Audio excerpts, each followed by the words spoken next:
Честно говоря, я не очень хотел выпускать эту книгу. Даже более того. Вот у меня была такая книга о Николае II. Она вышла в 90-м году. То есть в 90-м году она начала печататься в журнале «Дружба народов». Если вы, кто еще помнит, это был такой один из главных журналов.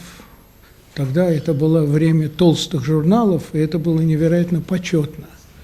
Там перед этим печатался Рыбаков, «Дети Арбата» и так далее.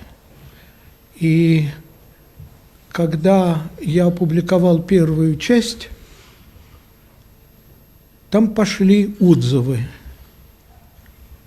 И вы знаете, произошло, наверное, может быть, самое уникальное. Я пришел в редакцию и попросил право перестать печатать. Дело в том, что это был такой взрыв ярости, такие предложения выбрасывать из могил этих несчастных цареубийц, которые были там похоронены в Екатеринбурге, что я понял, что как бы главная идея книги – простить, она не только не читается, она наоборот. И я понял, что я занимаюсь тем, чем я никогда не хотел заниматься. То есть я поднимаю волну гнева. Я в обществе, которое уже больное, под названием «Россия», это больное общество. Самое страшное наследство Иосифа Виссарионовича, самое страшное, почему он действительно отец и учитель, это та ненависть, которая передается, она генетически передается ко всему инакомыслящему.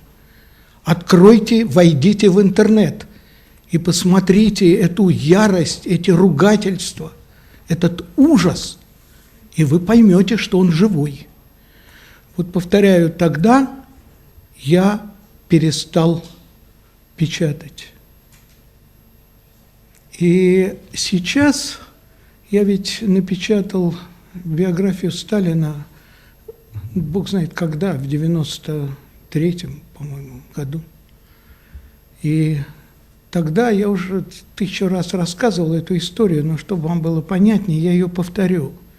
И пока я писал, помню, мне позвонил журналист, известный, сейчас он еще известней, и спросил, чем я занимаюсь. Я сказал, что я пишу о Сталине. Он сказал, зачем это для старушек?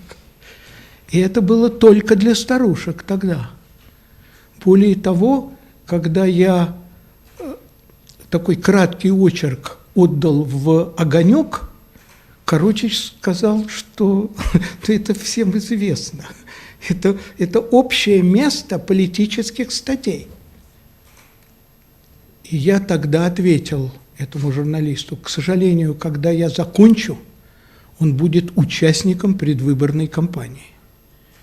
Но если бы мне кто-то сказал, что через 20 лет он будет еще большим участником предвыборной кампании, вот тут я бы немножко,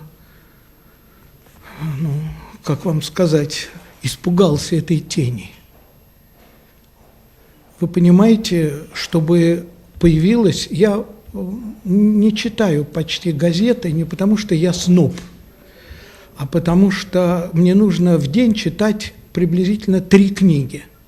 Но вы понимаете, что я пишу там о Нероне, об Иване Грозном, о Екатерине II, о Николае II, о Сталине и так далее.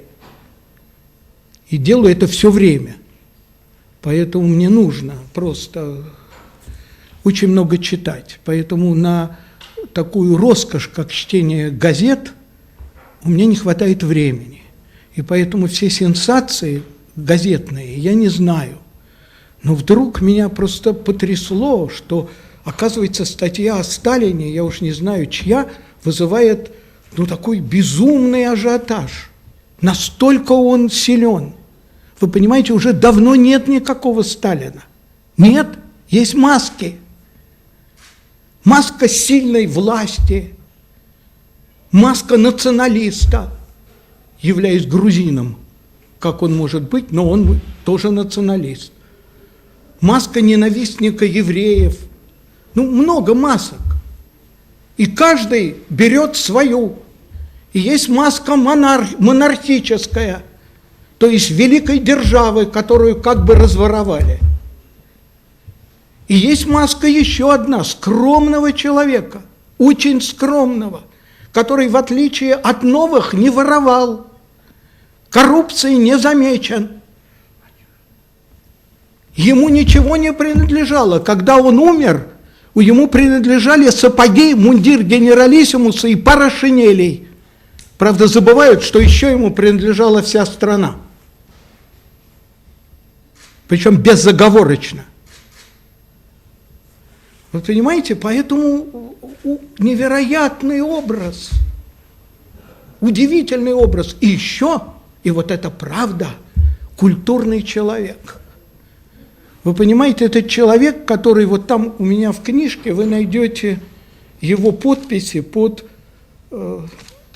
это рисунки натурщиков, сделанные знаменитыми художниками, а он как бы шутил, подписывал. Там писал он: «Сцал бы меньше, против ветра был бы живой», писал специалист в области языкознания. Вы улыбаетесь, но он был. Но вот при этом этот человек тоже читал по 5 книг в день, учился языкознанию до смерти, там все эти труды писал, чтобы написать свое. И он понимал, в отличие от новых, кто такой Мандельштам, убивая его. И спрашивал Пастернака: мастер или не мастер?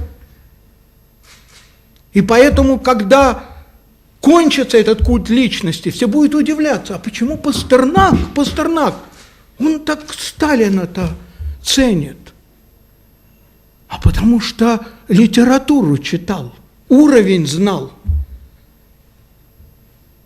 Большой человек был при этом. Великий, но злодей. И великий злодей одновременно. Вы понимаете, масштаб личности притягивает еще. Поэтому тех, кто думает об этом, то притягивает в сравнении с менеджерами. И появляется еще замечательная идея: великий менеджер. Никому в голову не придет, ну какой великий он менеджер? Человек, который не понимал, что такое генетика, что такое кибернетика, объявил это буржуазной лженаукой. Читайте философский словарь, не читайте только интернет. Потому что в интернете вы найдете, что он отец кибернетики в России. Там будет доказано это. Нет, он не отец. Он знал, что это лженаука, которую пользуют империалисты. Это написано в философском словаре 1954 года и в массе статей. И он не любил генетику. И был борец с вейсманистами, морганистами и так далее. И менделистами, как там они назывались. То есть в 2 главных наступающих областях науки 21 века не был. Говорят, я там прочитал, что кто-то замечательный, кстати, блестящий написанный кусок, я не знаю чей, там было написано о долге, о нашем долге. Вот как, знаете, когда задолжали, ненавидят взаимодавца. И вот мы так ненавидим его. И знаете, я как-то подумал, как это все театрально написано. Я вот представил очередь задолжавших. Там первый, ну, кто хотите, Вавилов, уничтоженный отец генетики. Там за ним Флоренский, теолог, ну, удивительный ангел. А дальше Мандельштам, ребенок. Понимаете, большой ребенок, всегда вечный ребенок. Почему убил? Вопрос, ведь знал, что мастер, а он менеджер был. Вы понимаете, правда? У Мандельштама, у самого, есть замечательная фраза, что ему какая-то крестьянка говорит: ты, Ося, к ним в колхоз не идешь, а ты иди, пропадешь. Вот он не шел в колхоз. Он понимал, что этот безумец может выкинуть Бог знает что, он неуправляем. И ему он был в хозяйстве не нужен. Опасен, истребил. Менеджер. И вот этот замечательный менеджер, который не знал науки 21 и 20 века в общем, не мог ее предвидеть, который, ну как вам сказать, это революция, я уже много об этом говорил, вы понимаете, любая революция, французская, английская, это раскрепощение, это огромный взрыв народных сил. Не придумал ничего лучшего, как уничтожить крестьянство, которое было, в общем, не просто приветствовало революцию. Да вы читайте крестьянского поэта Клюева, великого поэта. Павло Тычина правду писал, и Белый, и Блок, и Есенин, и Клюев. Россия, Россия, Россия моя. И вот этот Клюев пишет: есть в Ленине керженский дух, игуменский окрик в декретах. Принял. И Есенин принял. И крестьянство приняло, ожидало земли. Что было вместо этого? Колхозы, голод, превращение в сельскохозяйственных рабов. Огромной страны, которая умела сеять, умела жать. Это крестьянская страна, ее лишили крестьянства. Менеджер. Страна-то задыхалась